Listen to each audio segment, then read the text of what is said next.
88 to 91 FM. BBC Radio 2. Welcome to the Lee Mack Show. Please welcome this week's special musical guest. It's Andy Bell. It's not the way you lead me by the hand into the bedroom. It's not the way you throw your clothes on the bathroom floor. Been thinking about you, just couldn't wait to see. Fling my arms around you to be fall in ecstasy. Ooh, sometimes the truth is harder than the pain inside. Yeah. Ooh, sometimes it's a broken heart that decides. Ooh, sometimes the truth is harder than the pain inside. Yeah. Ooh, sometimes it's a broken heart that decides.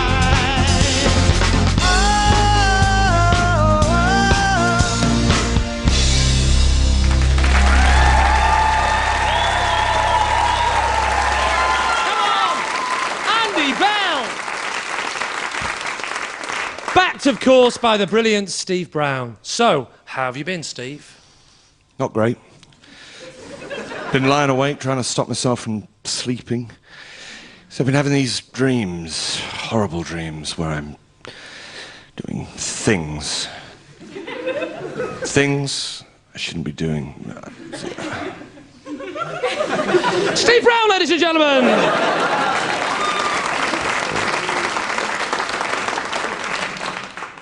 True story, that.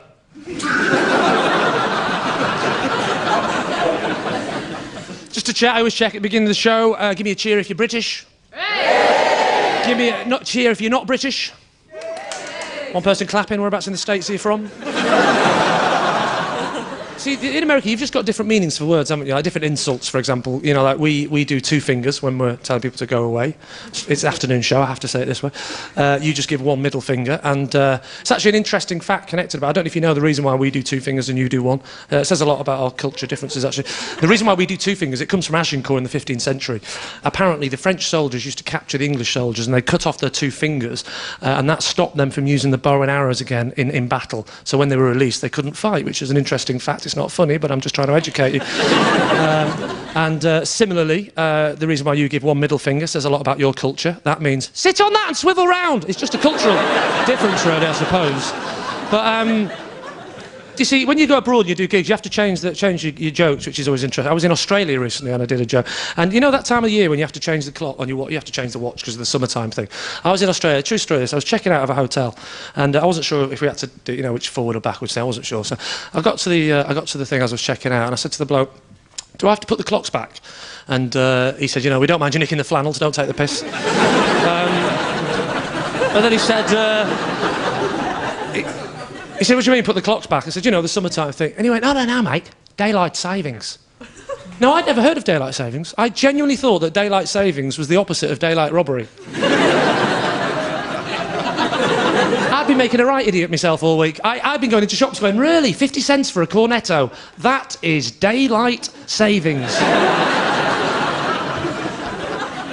Ladies and gentlemen, it's time to welcome our regular guest. And what can I say about this woman that hasn't already been said by hundreds of lonely Russian sailors?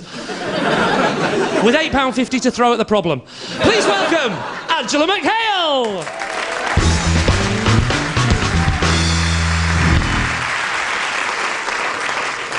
Why do you always do that?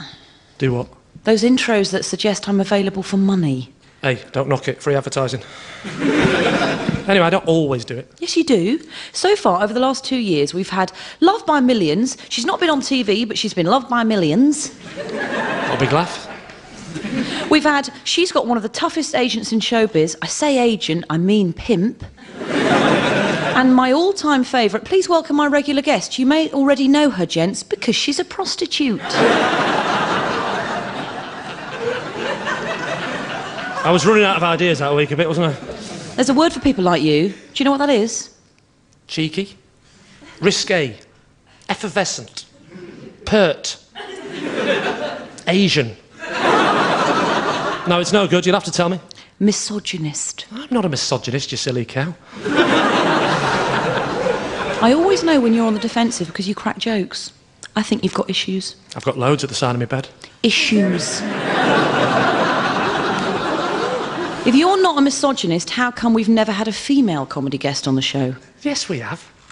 Who? Dolly Delicious. That was a drag act. Was it?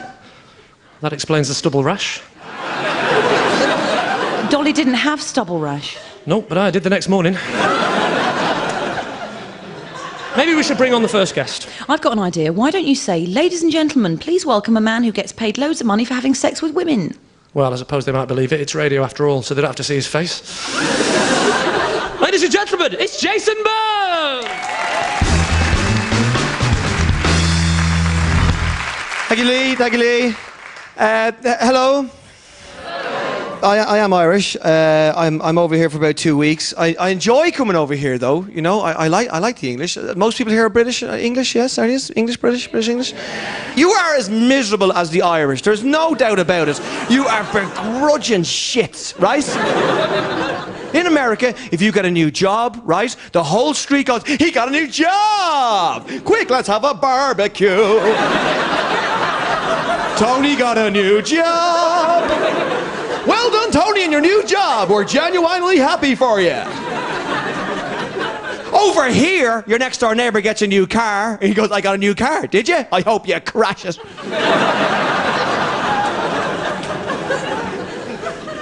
I have to go inside and make love to my wife, and she's got a moustache! But I am married, you know. How many people in this room are married with a hooray? Hooray! Only the women. That was a freaky reaction. I can't wait to see the men going home after that tonight. Oh, I believe you're not married to me, is that right? You wouldn't even cheer for a second, would you? Well, I'm never shaving this moustache off now. But I didn't realise as well that when you got married, you weren't allowed to have girlfriends. You know, I don't mean the rubby bit. You know, not them. I mean like girlfriends, as in like, do you want to go for a drink? Remember we were in college? Hooray! You're not allowed them anymore. Because when I got married, I came home and my wife went, oh, your friend Fiona rang? And I went, oh yeah, what did you say to her? Oh yeah, let me think, I remember it. Oh yeah, piss off! I'm your best friend now, do you understand? Me! But it's I don't know, no, I am happy, I am happy. But I'll tell you before I go, I have to say this, because I have a child, you know, and I had to go to a parent-teacher meeting. Yeah, they're quite scary, you know. And the job I do, you know, and my son sees what I do, and he just goes, ha ha, I can be mental, right? And I go, no, you have to be good, but what you do is silly, so I'm going to copy you, right? So I had to go up to school, right, to the parent-teacher meeting, and I was terrified. I got into the classroom, right, there was a teacher sitting on the big teacher chair, and then you and the wife sit on 2 baby chairs, right? And my wife, under her breath, was going, shut your mouth about the baby chairs, or I'll shove one up your arse, do you understand? Right? And the teacher just looked at me and was going, oh, this is going to be bad news, right? And the teacher looked at me and she went, you? And I went, yeah, your child is a beautiful child. I know, is he? Yeah. He's a genius. He's always finishes maths first, always finishes English first, and he stays inside the lines whenever he does his art. We love him. We wish we had 25 of him, right? And I looked at my wife and I went, is that our child? And she went, I don't care whose child it is, just take the certificate and get the hell out, all right? And that night, as true as I'm standing here, right, I was upstairs, laying on my bed, on my belly, watching the TV, right? Next minute, my 6-year-old son comes running into the room, naked, right, okay? No clothes on, just looks at me and goes, Daddy, ha-ha! Right? He jumps up on the bed, presses my face right into the mattress, right? Gets his right leg, lifts it up over me, lobs down and sits on the back of my neck and sings, there's a willy on your neck, there's a willy on your neck, there's a willy on your neck, there's a willy on your neck, there's a willy on your neck! I was just thinking, yeah, the teacher would love 25 of him. Can you imagine that phone call if he acted like that in school? Bit of a problem here, Mr. Byrne. Your son is on my neck as we speak. Ladies and gentlemen, I've been Jason Byrne again.